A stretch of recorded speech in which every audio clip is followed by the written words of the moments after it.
የፌሚኒዝምን ሐሳብ የምታራምድ አንዲት እንስት የምትናገራቸው ንግግሮች ላይ ከፍተኛ የሆነ ቅሬታ ስለተሰማኝ ገብቼ ገጾችን ማየት ጀመርኩ፣ የፌሚኒስት ገጾችን ማለት ነው። እና ኢትዮጵያ ውስጥ ፌሚኒዝም መስመሩን እየሳተ ይመስለኛል። መስመሩን መሳት ማለት ምን ማለት ነው? ከማንኛውም ጊዜ በላይ እርስ በርስ አንድ መሆን ያለብን፣ ሴት ለሴት መደጋገፍ ያለብን፣ ህብረት መፍጠር ያለብን ሰዓት ሆኖ ሳለ ነገር ግን በስመ ፌሚኒዝም በስሩ የሚጠቀሱ ሐሳቦች ከፍሬም የወጡ ይመስለኛል። ይሄንን ፌሚኒስቶች ካላችሁ በትህትና ምላሽ ስጡኝ። ይሄንን የምልበት ምክንያት ምንድን ነው? እኔ እዚህ ፕላትፎርም ላይ ፌሚኒስት ሆና ነገር ግን እምወዳት እንደ ሰው እምወዳት ነገር ግን በሀሳብ ከእሷ ጋር ማልስማማ ብዙ ልጆች አሉ። አንድ አይደለችም፣ ብዙ ሴቶች ይኖራሉ።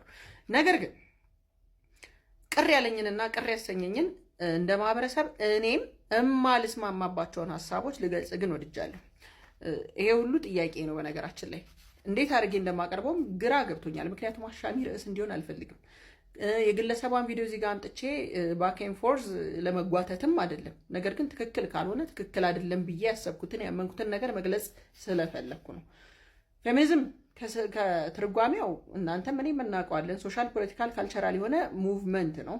በጾታ መሀል ያለ እኩልነትን በአጠቃላይ አድቮኬት የሚያደርገው ኢኳሊቲ ነው። በትምህርት ሊሆን ይችላል፣ በቅጥር በኤምፕሎይመንት ሊሆን ይችላል፣ ወይም ደግሞ ፖለቲካል ተጽዕኖ ላይ ያለ እኩልነት ሊሆን ይችላል፣ ኦር ኢምፕሎይመንት ሊሆን ይችላል። ዋትሶኤቨር ሶሻል ጀስቲስ ላይ አዌርነስ ክሪኤሽን ላይ ማህበረሰቡን ማንቃት ላይ እና አንድ ሰው ቫሊዩን እኔ ማለት የሚለውን ዋጋውን እንዲያውቅ ይረዳል። ራሱን ዲፌንድ እንዲያደርግ ሴቶች የቱ ጋር ያለ ነው፣ እንዴት እንስራ፣ እንዴት እንለወጥ፣ እንዴት ነው ኢንዲፔንደንት መሆን የምንችለው የሚሉትን ሀሳቦች እንዳለ አድቮኬት ያደርጋል።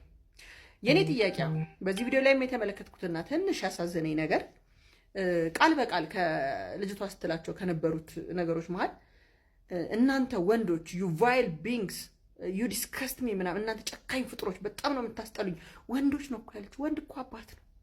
ወንድ እኮ ልጅ ነው። ወንድ እኮ ወንድም ነው። እንዴ በጀነራል ጅምላ ጭፍጨፋ ነው የያዝ ነው ማለት። ሁሉም ወንድ እኮ ባለጌ አይደለም። ይሄ ደግሞ ሁሉም ሴት ባለጌ እንዳልሆነው ሁሉም ወንድ ባለጌ አይደለም። እና ማህበረሰብን በጅምላ መሳደብ አንደኛው ወንድ ብሎ አጠቃላይ ጥላቻን መዝራት የፌሚኒዝም አንዱ አካል ነው ወይ? የመጀመሪያ ጥያቄ ነው። እኔ የማውቀው ከላይ ቅድም የጠቀስኩትን ነው እንጂ ማጥላላቱ አግባብ አለው ወይ? የግለሰቧ ሀሳብ ፌሚኒስትን ወይም ፌሚኒዝምን የማይወክል ከሆነ አለመወከሉ እንዴት ነው የሚታወቀው? መመሪያ ህገ ደንቡስ ምንድን ነው? ሁለተኛ መውለድን በጣም ታጥላላለች። አባቶች ልጆቻቸውን አይወዱም ትላለች። አረ በጣም የሚወዱ አባቶች አሉ፣ ለልጆቹ ዋጋ የሚከፍሉ መስዋዕትነት የሚከፍሉ። ይሄ ጅምላ ጭፍጨፋስ አግባብ ነው ወይ? ሶስተኛ ጋብቻን ቅዱስ ጋብቻቱ ጋር ነው ቅዱስነቱ? ግለሰብ በስራው ወይም ደግሞ ግለሰቦች ሊሆን ይችላል ያጠፉ ሰዎች ነው እንጂ ለምሳሌ ክራይም ወይም ደግሞ ወንጀል እንበልና አዲስ አበባ ውስጥ ቢከሰት የአዲስ አበባ ህዝብ እንዳለ አይደለም እኮ የሚታሰረው ወይም ደግሞ የሚሰደበው፣ ግለሰብ ነው የሚሰደበው አይደለ እንዴ? ስርዓትን ጋብቻን ትቀጥልና ሽምግልናን እንዴ ሽማግሌ እኮ ስንቱን አስታርቋል። ሽማግሌ የሀገር ሽማግሌ እኮ ሀገር ድንበር እኮ አስከብሯል። እውነቴን ነው፣ እርቅን ፈጥሯል። አንድ ጊዜ ወይም ደግሞ ከአንድ ጊዜ በላይ የሰማነው የሽምግልና ታሪክ ሙሉ ለሙሉ ሽማግሌዎች እንዳሉ ቆሻሻዎች እንደሆኑ የሚያስገልጽ ቪዲዮ መስራት ማህበረሰቡ ላይ ስለ ሽምግልና ስለ ሽማግሌ የሚፈጥረውን ይሄ እሴትን የሚያጠፋ ንግግር አግባብ ነው ወይ? ይሄ ፌሚኒዝም አጀንዳ ውስጥ መግባት አለበት ወይ?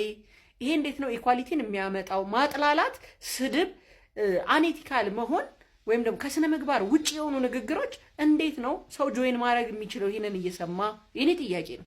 ባልሽን ፍቺው ትላለች። ኢፍ ዩ ዶንት ላይክ ሂም ፍቺው። በላይኪንግ ላይ የተመሰረተ አይደለም ጋብቻ። ላይኪንግ ኦር ኖት ምናምን አይደለም እንዴ። በጣም ዴር ዘ ላት ኢንቱ ኢት እኮ በውስጡ እኮ የሚበተን ልጅ አለ እኮ፣ ቤተሰብ አለ እኮ። የቤተሰብ ውድቀት ማለት የሀገር ውድቀት ነው ማለት እኮ ነው። ስለዚህ ሳያጣራ የሚሰማ አለ እኮ። ጭፍን ጥላቻን መዝራትና ስድብን መመላለስ። አሁን አንድ ፌሚኒስት ነኝ ብሎ የሚያስብ አካል ከስሩ ብትመለከቱት እርስ በርስ መሰዳደብ ነው። እንዴት ነው ባኬን ፎርዝ አሁንም አህያ ነህ ደደብ ናት። ይሄ የስድብ እርከን እንዴት ነው ማህበረሰባዊ ለውጥን እና ዩኒቲን ህብረትን ማምጣት የሚችለው? ወንድን በመጥላት ነው ወይ እኛ ዩናይትድ መሆን የምንችለው? ስለዚህ እኩልነትን ለምንድን ነው የማይሰብከው እነኚህ ሁሉ የኔ ጥያቄዎች ናቸው ማለት ነው። ስለዚህ በትህትና እዚህ መሀል ያላችሁ ግለሰቦች እነኚህ ነገሮች ልክ ነሽ፣ እነኚህን እናስወግድ፣ አንድ መሆን ካለብን የሴት ጥቃትን እናቁም በሚል ህግን በተመለከተ የተሻለ ህግ እንዲወጣ ሊሆን ይችላል። ማህበረሰቡ ወይም ደግሞ ወንዶች ልጆች የምናሳድግበትን መንገድ እንዴት እናስተካክል ሊሆን ይችላል። በየቤታችን ያሉ ወንዶች ላይ እንዴት ነው መልካም ስብዕናን መፍጠር የምንችለው የሚለው ነገር ላይ አንድ ላይ አካዳሚካሊ መስራት ነው እንጂ መሰዳደብ ለውጥን ያመጣል ወይ? እነኚህ ነገሮች የእውነት አድሬስ መደረግ አለባቸው። የተማረው እንደሚያያችሁ ሁሉ ኢንተርኔት ሁሉም ቦታ ይደርሳል።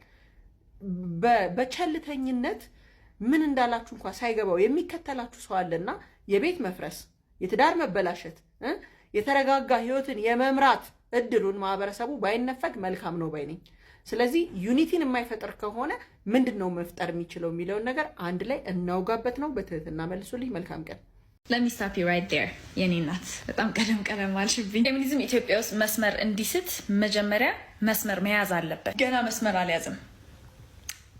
ምንም ግራውንድ የለውም ገና።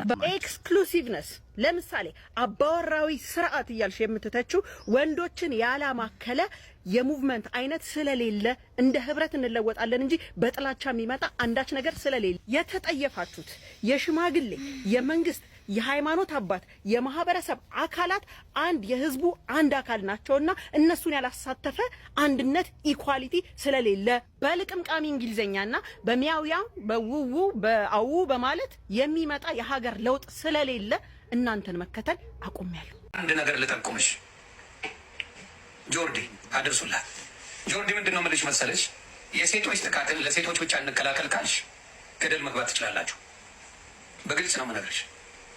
የሴቶች ጥቃትን ወንዶችን ያሳተፈ ነገር ሙሉ አድርጋችሁ ካልሰራችሁ ማንም አይሰማሽ።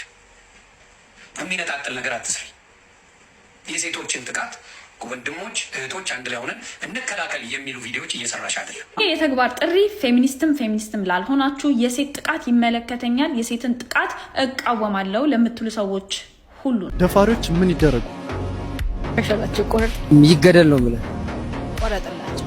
አደባባይ ላይ ቆዳቸው እንዲታልጦ ይሰቀሉ።